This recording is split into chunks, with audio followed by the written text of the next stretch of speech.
So we also have Mr. Hans Kumar ji on the screen now.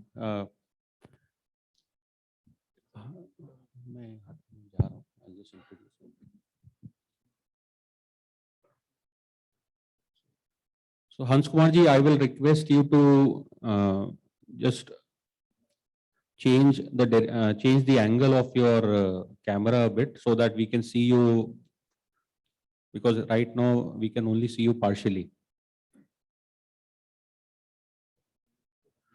He's muted. So you will have to unmute yourself. I've given you the permission. Am I audible? Yes, very much now. So I will now hand it over to Mr. Sai Girdhar to kindly moderate this session with Mr. Hans Kumar. Sai ji, over to you.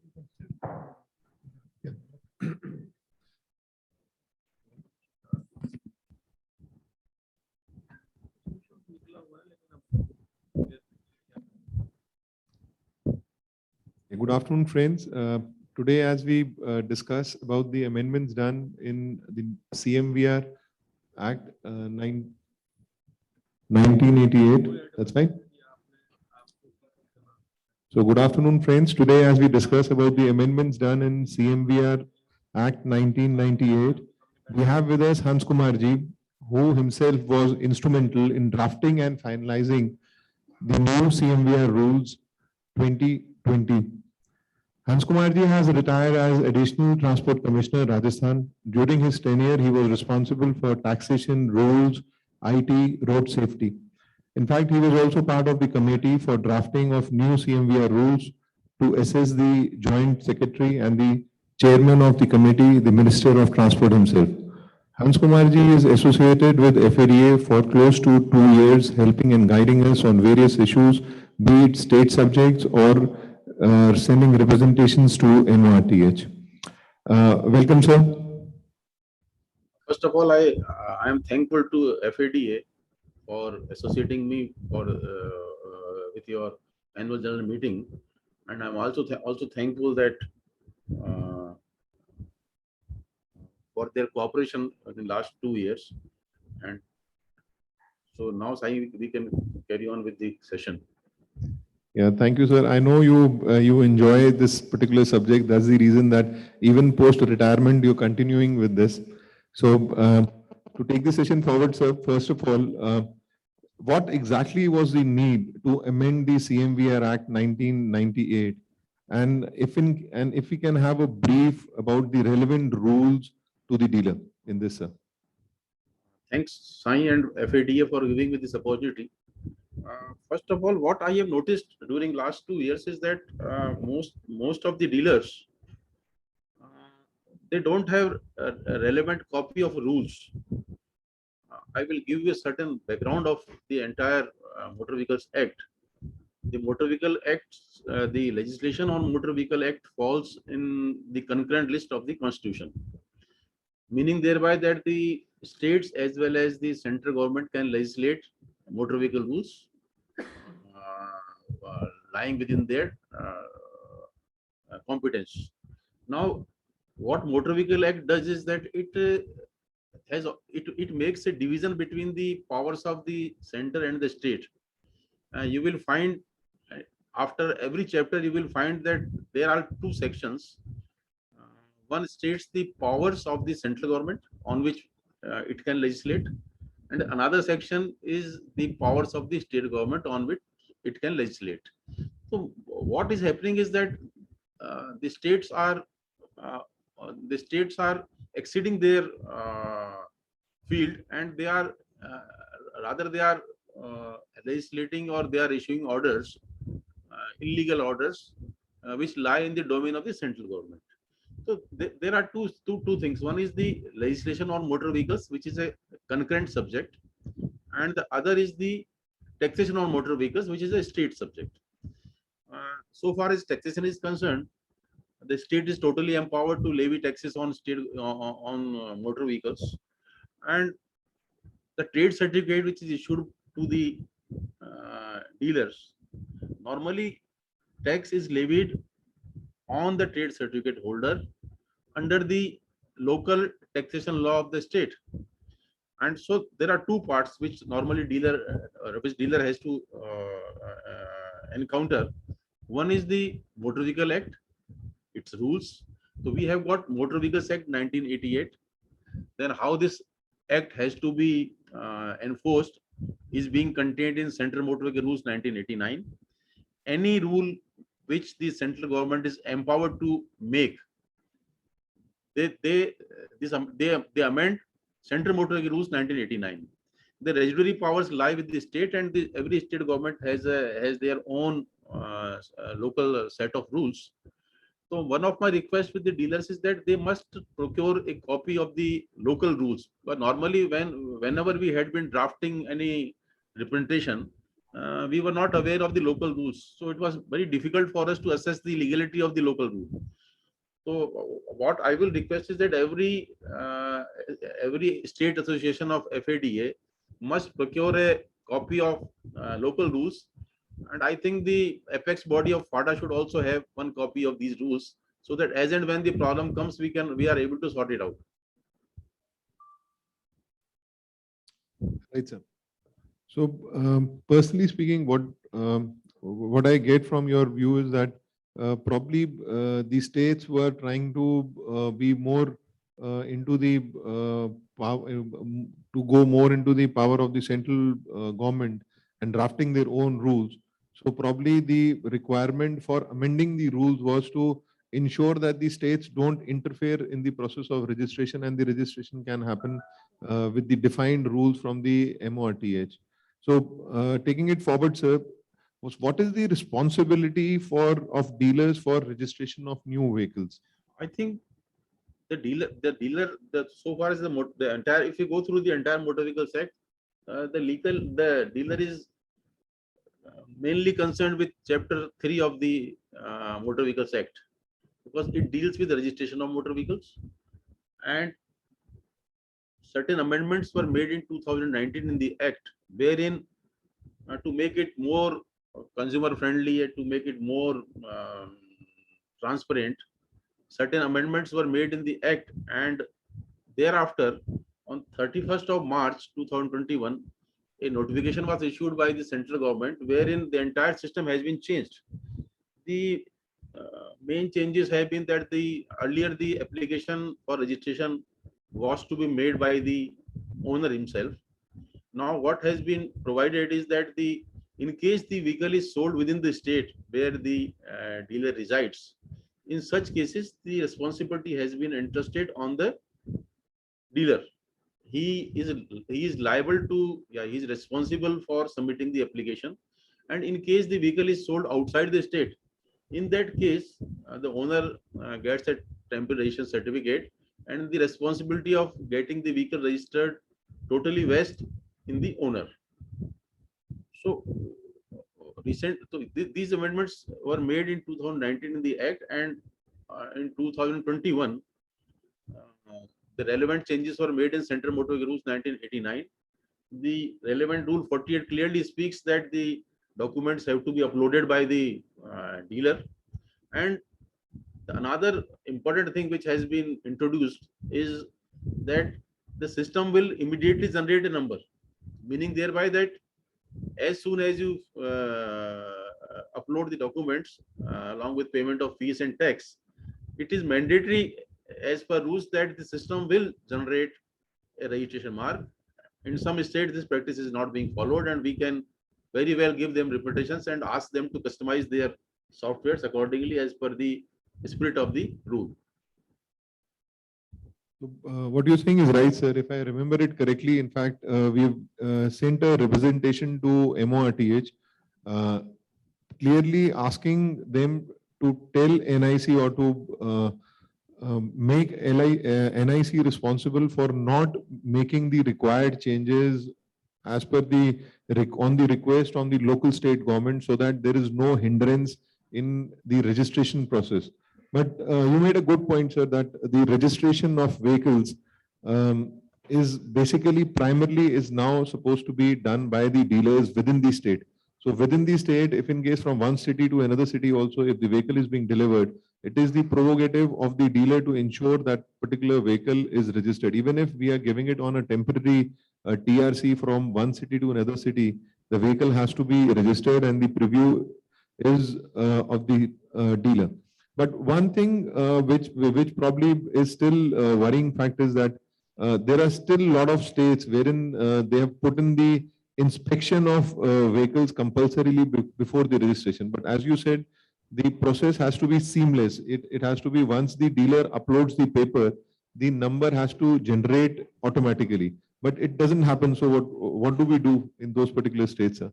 I think recently we submitted a petition for MORTH because we will have to request MORTH that they should ask NIC not to customize Vahan software as per the whims of the state governments. In those cases where law is uniform throughout the country, for example, Rule 48 clearly speaks that the system will immediately generate a number. So we should ask MORTH on behalf of the All India Association of FADA that they should not permit states to modify Vahan software. Rather, it should be a uniform software where as soon as the dealer submits the application form, the number should get generated instantly. And this practice can be stopped only at the level of MORTH, and MORTH should direct NIC not to customize this activity of registration on the request of the state government. Then only we will get a solution.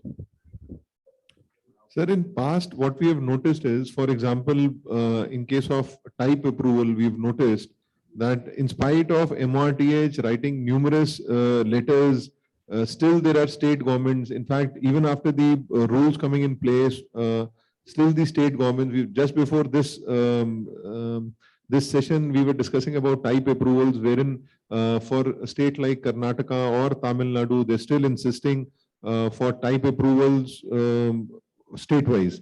So what do you think we should do? Because we've written to MORTH. Is there a legal recourse we can take? We can approach the local courts over there? Actually, it is if we go into the history of this prototype certificates, Rule 126 clearly speaks that the prototype certificate has to be obtained by the manufacturer before he initiates the process of manufacturing a vehicle. Now, what happens normally, the manufacturer submits an application before the authorized agencies. I think there are 5 authorized agencies. Either of them can issue a prototype certificate to the manufacturer. This certificate is normally issued to the manufacturer, and after the issuance of certificate, manufacturer starts his production. And there is a provision of homologation of every vehicle manufactured by him. The entire process of manufacture, the details of the vehicles manufactured by him are homologated with Vahan software. So I think everybody must have noticed that as soon as you punch the data of any chassis of the vehicle, you will find that the rest of the details are automatically retrieved by Vahan system. So at what happened long back, that it used to be, there used to be a prototype certificate issued manually. Then the manufacturer used to send the copy of the prototype certificate to the dealers. So to have a better way of informing reaching authorities, I think the system was devised that the copy was used to be submitted to the transport commissioner. Then the transport commissioner used to circulate the same copy with a covering letter that the following vehicle are the number of vehicles which are enclosed with it.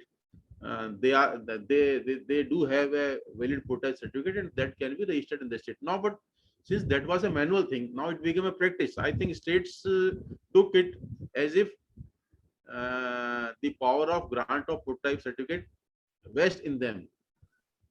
Legally speaking, it is not the power. The power lies in the MORTH. It lies in the authorized agency. Once authorized agency issued a certificate, then the state has got no role. So I think this issue can also be taken up with MORTH, and In the meantime, what has happened that some of the state governments have framed their rules. Now they have levied certain fees. They have created obstructions by not allowing the legally issued certificate by the registering authorities at the local level. I think it is altogether illegal thing. And in states where no rules have been framed, there we can request the state governments not to obstruct the process of registration. But in states where it has been made a part of a rule, I think in those states, the states will not withdraw those rules. And the only option which is left is we must challenge the constitution of the rule or framing of the rule. And I think we must seek the court's assistance in questioning that rule. So, what I understand from you is, sir, as far as prototype thing is concerned, that first we need to request the state chairpersons and understand if the local state governments have framed rules on prototype. If in case there are no rules, as per you, it can be easily done by intervention of MORTH. And if in case there are rules, naturally the state will never go against their own rules. Then we need to take the legal recourse and take help from the local courts for making that particular rules ultra virus.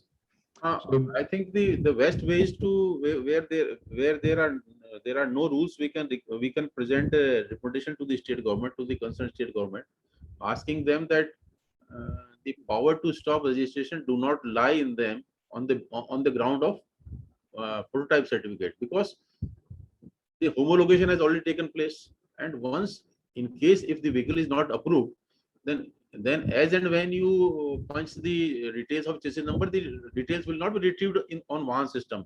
So this is an automatic system, and I think advisory must be issued by MORTH, and more or less we must pursue this issue at the local level with local transport commissioner or the local transport minister of the state. Fine, sir.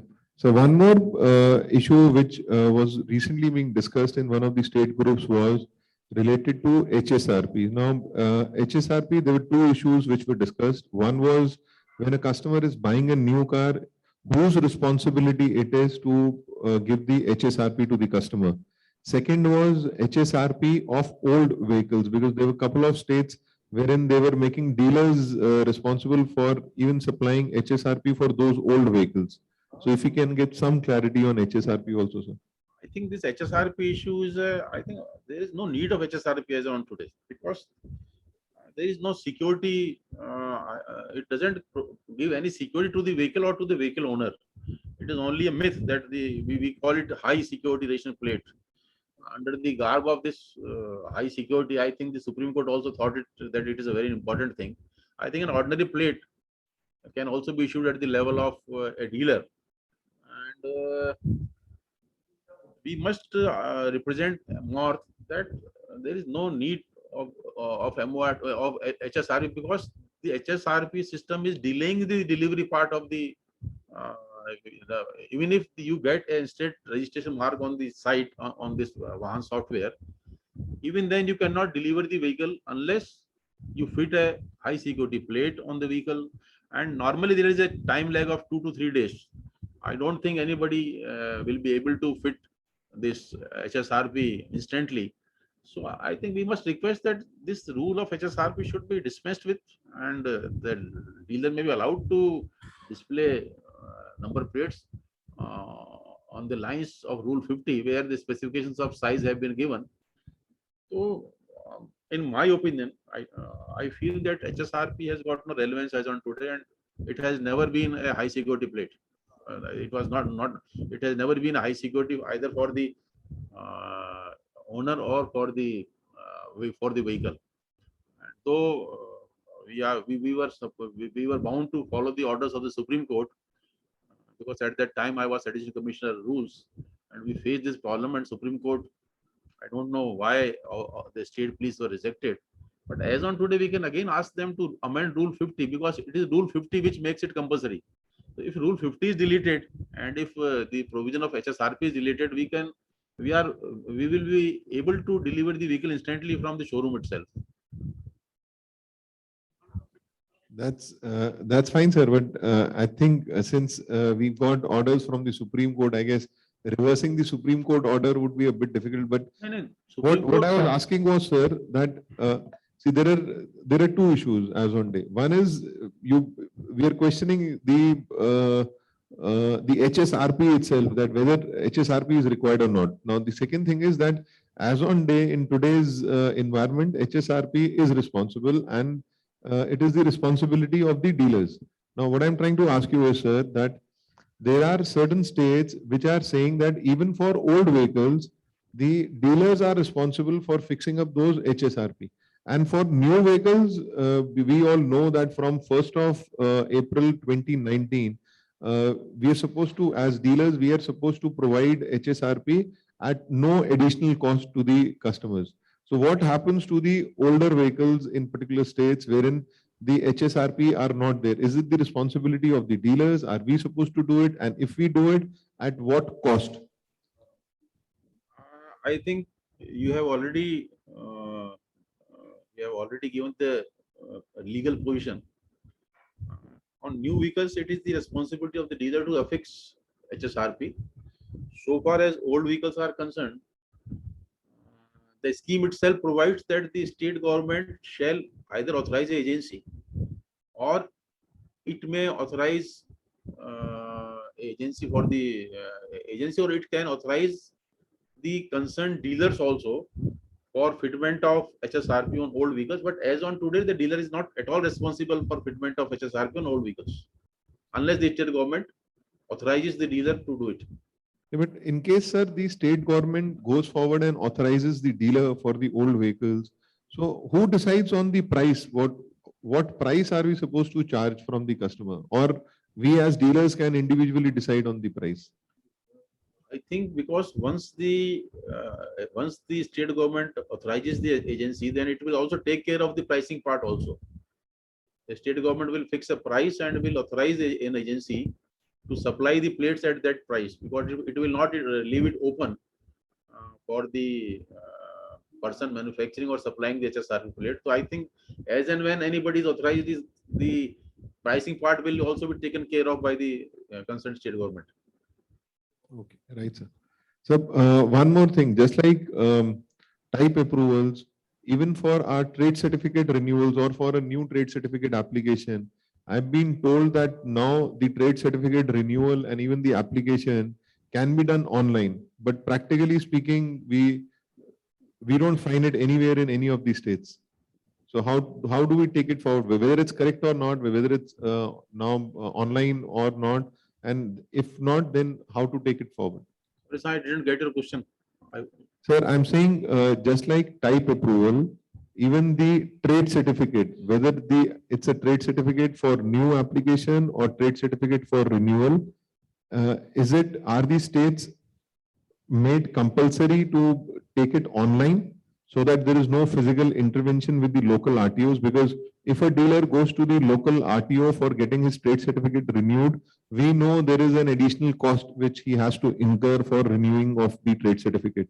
So we've been told that under the new rules, the state has to compulsorily get into the system where the renewal of trade certificates is done online. If you can just shed some light on that.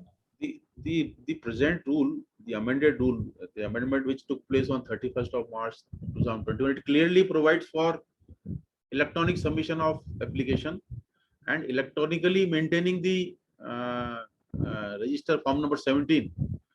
So now the maintenance of paper book or hard copies of the registers in form 17 has been dispensed with in the Central Motor Vehicle rules, and it has been made mandatory that this the application as well as this register has to be maintained electronically. The rule clearly specifies that. I think the problem would be with the customization, because sometimes some states are at a higher pedestal so far as computation is concerned. So gradually every state will do it. Okay. They are bound to do it. I mean, so is there a time frame, sir, that within this time frame states have to implement these new rules? Because we've seen states actually don't want to do away with the powers that they have. I think that is a relevant point have been raised by you, because nobody wants to they are still under the hangover of old rules, and with the process of computation, nobody wants to uh, get rid of his powers. So we will have to pursue it, and I think every state will do it. Or in case if they fail to do it, we can seek the help of the court to implement the rule. We can give a representation, and after representation, we can we can request the transport commissioner by issuing a notice under 80 CPC that in case in a fixed time it is not done, then we will seek the legal recourse. So we can go to court of law also for issuance of appropriate writ. Okay, that's a nice point. And sir, what about the penalties on dealers if in case a dealer is caught delivering a vehicle which is not registered? What is the magnitude of, is there any change in the penalties? Actually, since the dealer has been made responsible for submission of application, so a new section 192B was also introduced with the amendments made in 2019, and the penalty is 15 times of the annual tax or amount equal to one-time tax. That is a very huge amount, but most of the dealers seems to be I will not say confused, but what the local transport departments have they have created a sort of myth that in case a vehicle is delivered, in case I will like to bring the legal position before you that this penalty is leviable only when the dealer fails to submit an application form. The section clearly says that in case a dealer fails to submit an application form, then only section 192 comes into play. So if you have already submitted documents, if the number has already been generated, then I don't think this penalty provision applies to the dealers.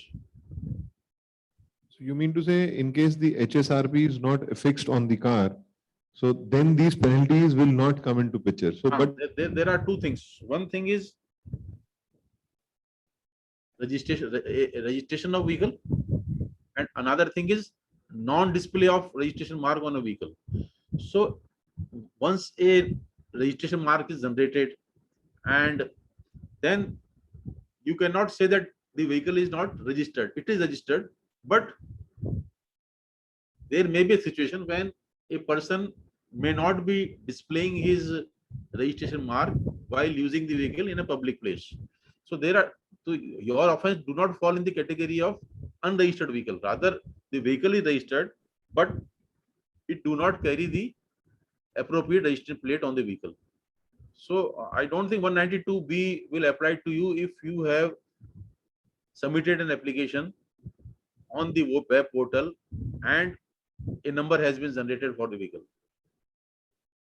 what if in a scenario wherein as a dealer we have submitted the application and due to some technical glitches the number has not been generated and we go ahead and deliver the vehicle? No, So we have submitted the application. We've probably either deposited the tax or not even deposited the tax because of some technical issues. Because there can be we've noticed that there are so many technical issues either from the bank side or from or when we are uploading the documents, then they have these issues. So when we have submitted the application but the number is not generated, can we go ahead and deliver the vehicle? No, I don't think you will be able to deliver the vehicle because the act clearly lays down the responsibility on the dealer that he will not deliver a vehicle unless it is registered. Rather, not registered, but it should display a registration mark before the delivery of the showroom. So these are the gray areas where the various transport department will keep on creating problems for the dealers. So one learning is that we need to deliver the vehicle only and only if the registration number has been generated by the Vahan portal. Not only generated, but it should be displayed on the vehicle before it leaves the showroom. So again, Okay. the issue of HSRP comes into play. If the Okay. number is generated, but you cannot deliver the vehicle unless it is displayed on the vehicle, and you cannot you cannot make the HSRA plate instantly. So there is a lag of 2 to 3 days in, so legally speaking, any transport person, he may create problems if he wishes to do so. But practically speaking, sir, placing That is why HSRP. science we requested the MORTH. If you remember, in the last deputation, we have asked them ki as and when a registration mark is generated, we should be allowed to affix uh, a printed number plate on the vehicle, so that the person gets the delivery of vehicle, and subsequently HSRP can fit it into on the vehicle. If you remember, in Yeah, last, totally. But the problem is that we didn't get any response from MORTH on that. we will have to pursue all these things because they are very practical problems. Because Okay. normally there is a huge gap. I think 2-3 days is an. I don't think you are getting HSI plates before a week or so. So it is also a problem ki the customer becomes so eager in getting the vehicle that he wants the vehicle to be delivered immediately in spite of HSRP plate not being created. But one thing is clear, sir, in the meantime, that if in case the vehicle is registered, the registration number has been generated, even if it is not displayed on the car, probably the clause of penalties will not apply. And the clause of penalty will not apply because the vehicle is registered, but the offense which has been made is non-display of registration mark on the plate. But Okay. again, if you give such, you can very well take a stand that I delivered the vehicle and I affixed the plate on it, but I think the customer might have removed it outside the showroom. Okay, okay, that's fine. Sir, one more thing. When now under the new process, the dealer deposits the tax online. And there are issues or there are problems wherein for one particular vehicle, we deposit tax twice. And then we have to take rounds to the local RTO office for getting our refunds from the department. And at the time of refund, the department says that this particular tax has been deposited by ABC customer. Now we need a declaration from the customer that he has no issues in refunding that money to the dealership. Now what do dealers do in that particular scenario? I think we must request the local state government because tax is a local issue and states are empowered to legislate on motor vehicle taxation. And every taxation act or rules have a provision of refund of rules, but the rule says that it will be refunded to the owner only.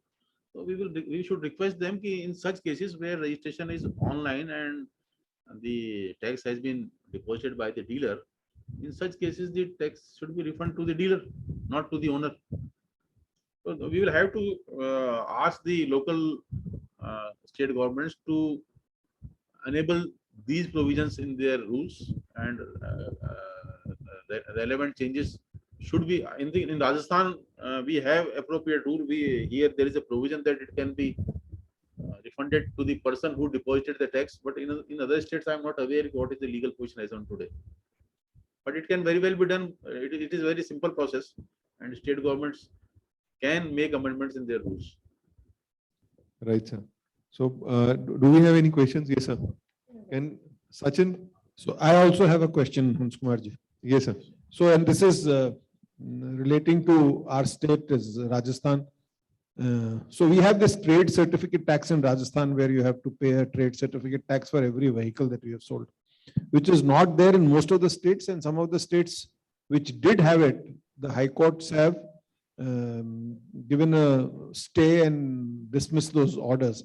What is the legal position? Can they tax every vehicle sold for as a trade certificate tax? Actually, so far as my memory goes, I have gone through large number of taxation laws of various states. This tax has been historically there since 1951, and earlier people were not very much aware, and the quantum of tax was also very low, so nobody registered. And as you say, ki some of the provisions relating to imposition of trade certificate tax have been questioned by some of the high courts. We can go through those judgments and we can also very well see on what basis it has been struck down. And then we can, for the country, we can directly approach Supreme Court for pushing down the various relevant provisions of all the states related to tax on trade certificates. Because some of the state governments, the judgment passed by another high court will not apply to another state where the high court happens to be different. So we'll have to examine the judgments passed and the cases where stay has been granted. What was the ground on which the section was quashed? And Right. whether that state government has filed an SLP against that order or not. Can I just ask you a question in continuation with what Mr. Nikun just said?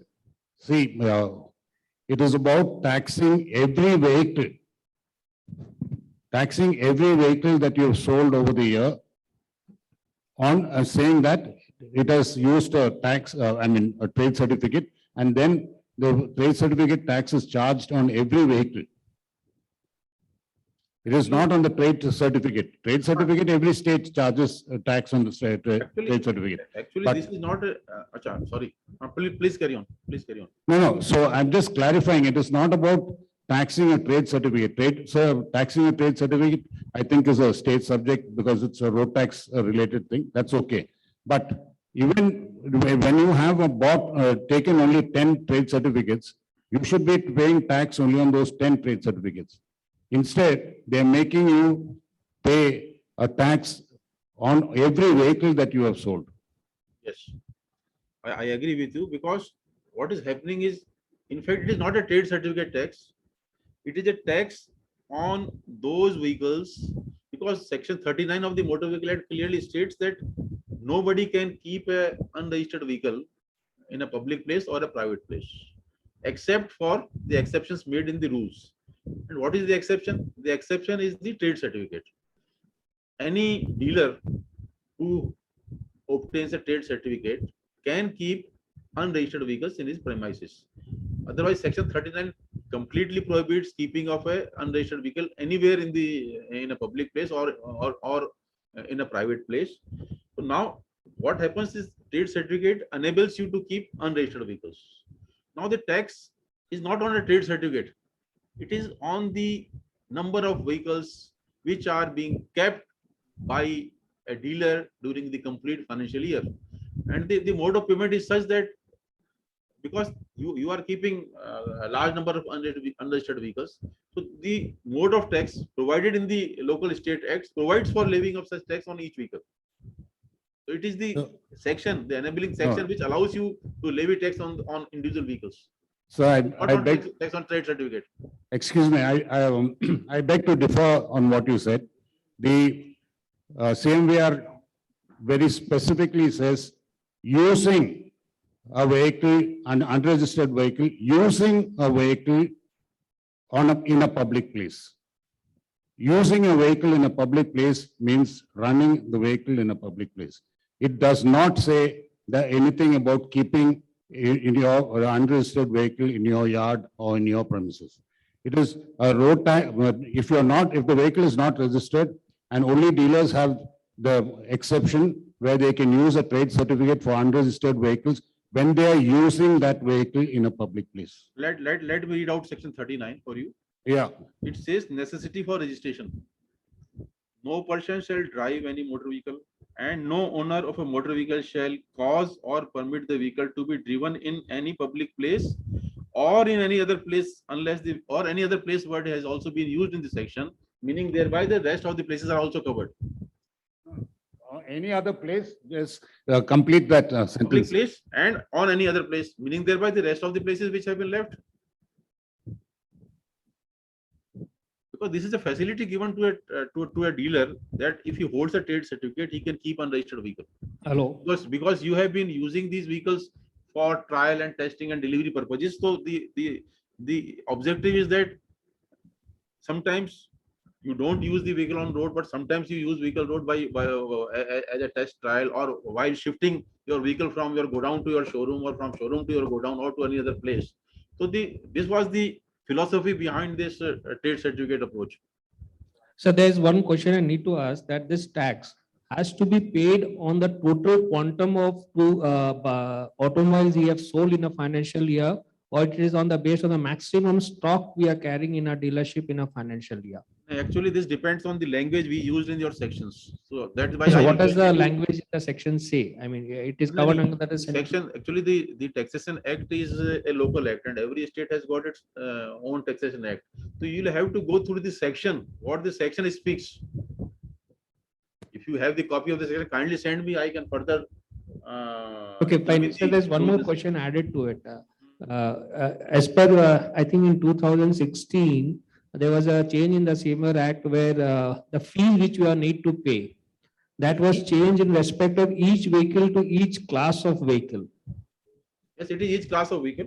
So what does that mean? Does that mean that for every vehicle I sell in a financial year, so I need to pay that for each class of vehicle or the total quantity of vehicle I sell? If I sell, let's say, I'm a two-wheeler dealer. So if I sell one two-wheeler, I need to take tax on one two-wheeler, or do I need to tax for all the 20,000 two-wheelers I sold in a particular financial year? I think we are intermixing two issues. One is the fees and the other is the tax. Yes, fees, I understand. I mean, I'm talking about, fees- sorry, fees- tax we discussed. I'm talking about fees now. Fees, the power to levy fees vests with the central government. Yes, State sir. government has got no power to levy fees on trade. And the rule clear speaks that it will be on the class of vehicles. So that is one or the entire vehicle I sold in a financial year, or the fees I'm talking If you about, go sir. through the trade certificate rule or the application, it clearly states the various class of vehicles, two-wheelers, invalid carriage, light motor vehicle, medium goods vehicle, medium passenger vehicle, heavy goods vehicle, heavy passenger vehicles. So now depending on the type of dealership you have, the type of. So I have a Because two-wheeler it is dealership, so- let's say. So I should take for one two-wheeler or should I take? for- That is a choice. You can have more than one trade certificate because the rule clearly speaks that it is the choice of the dealer. How many trade certificates you want to have from the department. You're getting the One, two, question three, wrong. four. If you have No, if obtained you- one trade certificate. If one you, certificate, then if you will have, pay tax if only you, on one trade certificate. what sir is saying is that fees and tax are two different things. Yes. Fees is as per the class of vehicle that is guided by Central Motor Vehicle Act. Perfect. By it is charged, the fees is defined by MORTH and the tax is a local State state government. subject. So the fees is as per the class of vehicle and it is on per trade certificate. Now, if you are a two-wheeler dealer, if you've taken only one trade certificate, you need to pay only one fees. So I pay rupees 500, which is as per the same rule, I should pay only rupees 500. Yes. You will have to pay only rupees 500 For because. the entire year. Yeah. Year. If you have only one trade certificate, only one number. Generally, what is done is, what we've seen is, at least in our state, that once you apply for trade certificate, you get 400, 500 So numbers that from is the what we state. are technically wrong. It's for the class of the vehicle, not. So for no, the- no, I'm saying, nee, just a second, see. It is, if I get a trade certificate, my trade certificate number states RJ14 TC 1/400. So that means I've been allotted 400 different trade certificate That is numbers. right or wrong? It is No, wrong. it what I- is, so what sir is saying is, it depends on you. How many trade certificates No, do? why should I pay for 400? I'll take one only. if it No, is you 40. require, no, I'll tell you. I'll tell you why you need 4 or why you need 400 is because at any given time, if you've got more than one vehicle on road on your trade certificate, then it is a problem. That's all right. If I don't have any vehicles on the road. If I Then don't have you any, can very well. if I don't have pay any for only vehicles one on the trade road, certificate. Then, sir, correct me if I'm wrong, then probably Pradeep ji can apply for only one trade certificate and pay only 500 rupees. Sai, he is right because the fees is on class of the trade certificate which you are applying for. So if he is pretty sure that he will not bring any vehicle on road more than one vehicle on road, then he will pay only 500 rupees for that class of vehicle. yeah, Okay. that's what, yeah. Okay. Now, I think most of the state governments are charging, if you can, other state chairperson can clarify, there's a big amount. I mean, in the two-wheeler industry, it becomes a big amount of rupees 500 per two-wheeler. It They- is not- it is Model not wise, two-wheeler. model wise. It is For not all the per vehicles two-wheeler. sold throughout the financial year. Model wise. No, But I mean. since agar this if you- money, Pradeep ji, since this money goes to the center, I don't think state, So Odisha में चल रहा है, नहीं, we नहीं, filed a case. sorry, I will intervene burning here. issue. Excuse me, I will intervene here. The money do not go to the central government. The entire money goes to the state government, but the power to levy fees lies with the central government. okay. The fees is levied by central government.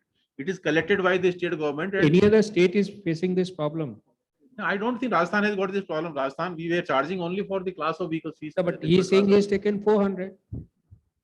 Mr. Hmm. Sai is saying he has taken for 400 नहीं, Skoda actually, cars. sir, we need to get it checked because No, sir, he nowadays, clarified. nowadays when they issue the trade certificate, earlier it was like if in case you want to take it in part, so it was A, B, C, D part that was given by the transport department. Now they are giving it in numbers. Now we've got 400 trade certificate, you're different wrong. numbers.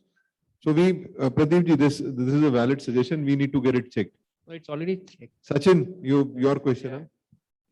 So, my question was regarding the HSRP that was going on. The new law says that you need to deliver the vehicle only after the HSRP is fixed on the vehicle. Now, in It's not states new where law. they're allowing temporary registrations, like Karnataka, they're officially allowed to take a TR for which they collect fees and tax both per month. So, by Within the- displaying that even if- number, Even if you are selling the vehicle within the same city? yes, 100% of our vehicles are temporary registered because that is the reason we had received these notices based on AG audit for this trade certificate fees to be levied on all vehicles. We fought it on the ground saying that we are temporary registering the vehicle. So we are not used the trade certificate at all for the purpose of registration. And a fee can be charged only when there is a service attached to it. So when the service was never used, the fee becomes invalid. On those grounds, we had also fought it in the High Court. Now, the point is when temporary registration is allowed in the state and you are putting the temporary registration number mark on the vehicle, then won't it be contradictory to say that again the HSRP is also mandatory for that 1 month as well, where you have time to register the vehicle? That is my question. And HSRP is not compulsory in case of vehicles where you issue temporary registration certificate. Okay. Is it mentioned, sir, if we can get some clarity on that, because there is a little gray area where we are finding. Surely the rule clearly speaks about it, and I will send Please. copies to the FADA, Sure. because it is a double taxation. In case they are Yes. charging fees as well as tax on temporary registration, I think the liability to pay tax rests in the owner. Once Yes. you have delivered the vehicle on temporary registration, it is the owner who is using the vehicle for a month. So the tax liability should go on the owner, even if the state government is charging it. Exactly is where we are stuck. But don't you think, sir, it is contradictory to the new Motor Vehicle Act wherein a dealer is made responsible for delivering the vehicle only when the registration is done within the same state? So, because when we had discussed this issue with our transport commissioner, it was a clear mandate that going forward probably by end of this month or early next month, at least in Rajasthan, we won't be able to issue any TRC for vehicles which we are selling within the same state. So for example, if from Jaipur, if I'm wanting to sell a vehicle to Jodhpur, I can probably issue the Jodhpur registration number then and there to the customer, wherein earlier it used to be given on a trade set on TRC, and then the customer used to go to the Jodhpur transport department for getting it registered. They say as per the new rules, it is mandate that a dealer while selling the vehicle within the same state has to do it only after the registration is completed. So it is the responsibility of the dealer. So probably, Sachin, you need to check up with your state. If in case your state allows, then probably it is not your prerogative. So that is also allowed to register a number, say in Hubli of a Bangalore address. But at the same time, temporary registration is not invalidated and all dealers do temporary registration. So that is why I seek that, Going opinion forward, that, Sachin, going forward, what I personally believe is, Hans Kumar ji is there, going forward, I personally believe is that the days are numbered, probably in times to come, this temporary registration thing will stop. Yeah. At least within the same state, it has to stop. So if they allow like Rajasthan for us to issue the number, it will stop immediately, which they are not doing. So they want both the sides of the cake. That's our. No, I think the amendment made in 2019 is an intentional thing. Now, what has been provided is that the owner will apply for registration certificate in any state, in any, before any registering authority of a state where he resides. Meaning thereby, if a person say a person belongs to Ajmer and he is getting a vehicle from Jaipur. So if this provision is implemented, then there will not be a need of issuance of temporary registration, because in that case also the dealer can issue he can generate a number for a person who is residing in Ajmer, because the law clearly says that the owner can apply anywhere before any registering authority. So if he is applying to a dealer of Jaipur and he resides in Ajmer, he can very well apply, he can very well get the number from the dealer from Jaipur, because the act provides for it. But the only thing is that the changes have not been made in the corresponding software 4.0. If once it is changed, then I don't think any vehicle sold in the state will you need to issue a temporary registration to it. Yeah. And that is why the section of temporary registration has also been amended in 2019, under the presumption that all vehicles which are being sold by the dealer will be registered by him, will be registered by him, and only those vehicles which go out of state, they will be required to be issued with temporary registration certificate. So I think in times to come, because there is a lag between the framing of rule sections and the process of computerization. Yeah. Sabu here. Sabu, you want to ask a question? Yeah, I would need to have a question Let's, here. let's take last two questions Yeah. because we've already overshooted our time. Yeah, Sabu here. I'm from Kerala. See, in Kerala, we have a specific issue. Even Sai was mentioning the trade certificate we are paying our 2,500 rupees is per trade certificate fees we are paying. And apart from that, the government has asked us to pay, all the dealers to pay 1 year road tax. Suppose I am using a car, suppose my demo vehicle we are using, with the trade certificate, we had to pay 1 year road tax also. And the trade certificate is not having any other value, because now temporary registration is not required. Permanent is what we directly do. So in our state, the road tax, 1 year road tax also has to be paid for the vehicle being in road, even though we have a temporary trade certificate. So is it legal, since you, Sai was also mentioning that the trade certificate we are paying a tax, a fee, and there is another tax. So it is valid, or how can we defend this? It's a huge money for a car and all. 15 years tax, they are dividing it by 1/15th, and 1 year tax we have to pay. And for demo car, we are using it for 6 months, max is in between we sell also. So there is, as a dealer, we are losing a huge. So I just want to have a clarification if you can help me on this. I think this is a very disputed area. In Rajasthan, what they are doing, that they are getting the vehicle registered and they are paying one-time tax, the entire lifelong tax. You are lucky that you are paying only 1 year's tax. Rest of the states are paying the tax, the one-time tax. But still, I feel that charging tax from the dealer is wrong, because a demo vehicle should be allowed to apply on a trade certificate. And the rule also provides for that.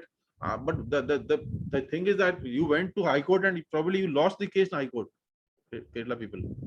No, we are still in the cases on. See, one of the states went to High Court and I think I got a copy. It was Kerala. It was Not- Kerala or Odisha. Was it Kerala that you I guys think went to Kerala the people have court gone to court and they for lost the case demo there. vehicles? The road tax on demo vehicles. I think it was Odisha or We Yeah, are, probably it was Kerala, sir. our case is still on. The court has asked for some clarification from the government, and it is on. because it is the matter is sub judice. I don't think we will be able to give any sort of reputation. We will wait for the court's order, and we should I think we should plead our case strongly before the High Court. Yeah. And in case you want any assistance from me, some legal related to motor vehicle side, you ask your advocate, or I can speak to your advocate to I can give some input regarding the legal position of rules, because sometimes what happens, the advocate do not know the intricacies of the Central Motor Vehicle Act and rules.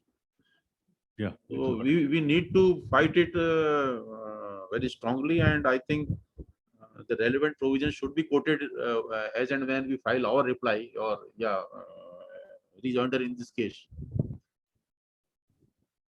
And I shall be grateful if you provide me the copies of the proceedings pending in the High Court.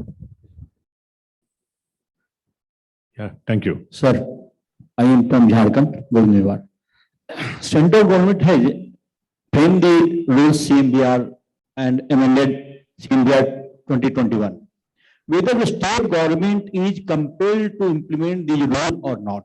If state government is not implementing the rule, what we can do, number one. Number two, Yes. state government has increased the registration charges from 4 to 7%. But at this time, he is taking the registration charges on showroom price, means he is taking the taxes on tax. He is taking tax on GST also, whether it is right or wrong. Will you please repeat your question? I could not hear you. Sir, first, whether as the central government has framed the rule, CMBR, and amended CMBR 2021, Yes. March. Whether the state government is compelled to implement this rule or not. Yes. If he is compelled, Let us discuss it in parts. The state government is bound to follow the rules made by the central government. if he is not following the rule, Due to some fault. There are legal remedies. There are 5 types of writs. One writ is writ of mandamus, which directs the authority, the High Court directs the authority to come.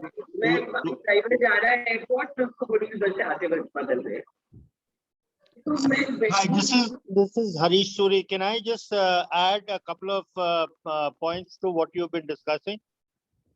Yes, sir, please go ahead.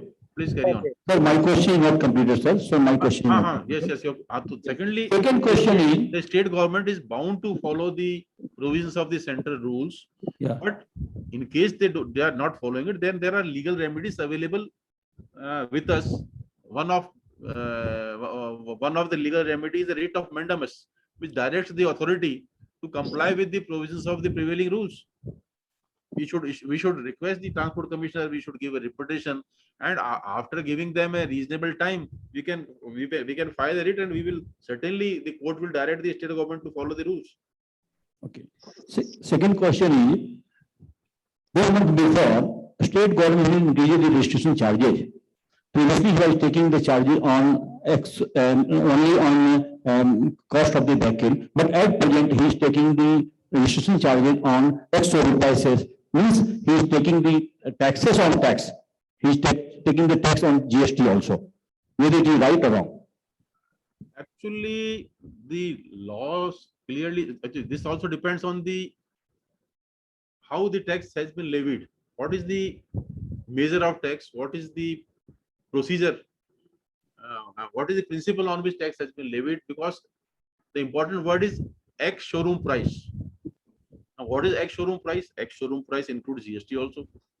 So once GST includes X showroom price, then in some states recently what they have done, I think in Maharashtra or where, I was told that in Gujarat, this depends on the principle on which tax is being levied. If the state government issues a notification that road tax will be excluding GST, excuse me, then certainly the GST part can be excluded from X showroom price. It is the power of the state, no? He can take tax on X price or without tax. The important thing is, what does the word X showroom price mean? That too must have been defined in the taxation law. If the X showroom price includes GST, then certainly the GST part, after adding GST part, you will arrive at the X showroom price. So it is the important thing is your taxation law, what it provides for, whether it provides for how X showroom price has been defined in the taxation law.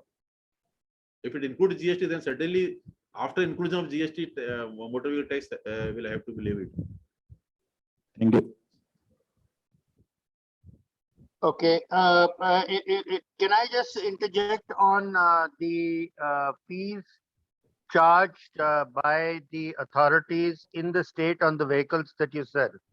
You see, Uttarakhand had raised a parking tax almost 10 years ago, which started at 50 rupees per vehicle and had a provision to increase it by 50% in a given year. And that has now gone up to about 400 rupees for a four-wheeler and 200 rupees for a two-wheeler. And this tax has to be paid in advance based on your estimated retails. So as an association, we were in touch with the central team of FADA, etc. And we had filed a writ petition in the High Court challenging the validity of the tax and the ability of the state government to charge something, which was in our stock base. The case went on for about a year and a half.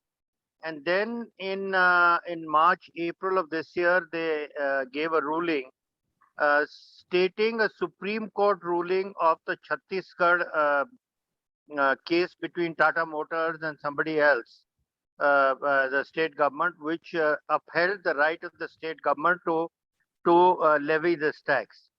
So based on that judgment, we lost the case in the Uttarakhand High Court. And we are now contemplating whether to appeal that under certain grounds. So just please take that into account that there is an existing Supreme Court ruling which has upheld the right of the state authorities to levy a tax on the number of vehicles that you sell in a year. And this amount is quite large. Some dealers have to pay 10 lakhs. We pay about 20, 30 lakhs per annum annually. And some of the two-wheelers pay 20, 30 lakhs as well because the number of vehicles they sell is quite large. So this is quite a big burden. And the biggest worry is that, for several years, they've been increasing it by 50% every year. So where does it end? So like inputs from everybody else as well. I think the tax has to be reasonable. So long as it is reasonable, it will be upheld by the courts. But when it becomes disproportionately very high. In those cases, only the court may give us some relief to us. But what I feel is that you must request the manufacturer to reimburse this amount to you instead of going to the state government. Can't we add this price? Can't we add this cost to the invoice? No, we can't. No? So I think that is what we were planning to go back to the court and say that this price should be added on to the price of the invoice, this tax. And we should pay this in arrears, not in advance. You just let me know. Harishji, please let me know. Sir, I'll just chip in, sir. I'm sorry. I'll just chip in. Harishji, what I'll request is if you could share that order of yours, we'll probably study it and then we'll revert back to you and probably suggest you what is the further course of action that can be taken, since you already have rulings from the Supreme Court also. But we will like to also go through that order, which probably can be helpful for the other states as well. Okay. Sir, we've already extended our session. It was supposed to be over by 10:15. We have a jam-packed day ahead of us.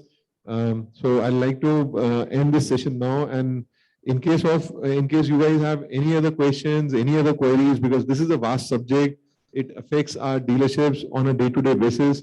I'll request each and every one of you to please send us your questions, your queries on mail, so that we can answer it to you individually one by one. But one thing is clear, sir, going forward, now we have a faceless registration process across India.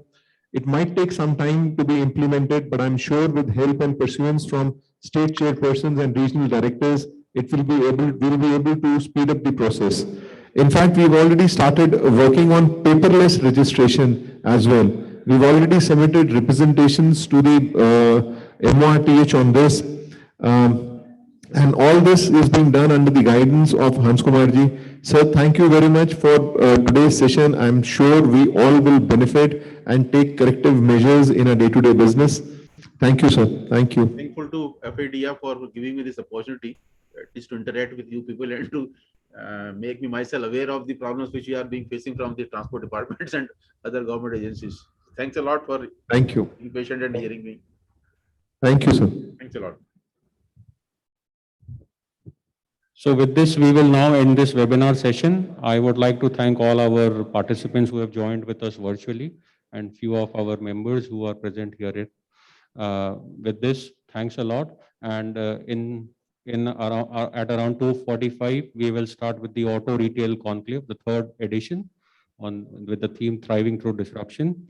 There's a separate link for it, and I hope all of you have received it. If in case you haven't registered or if you haven't received the link, please write a mail to feda@fed.in. Our team is there to support you. So see you again at around 2:45 with this third edition of Auto Retail Conclave. Thanks a lot. So the lunch is open now. May I now request all the members present here in the auditorium to kindly proceed for lunch. Thank you.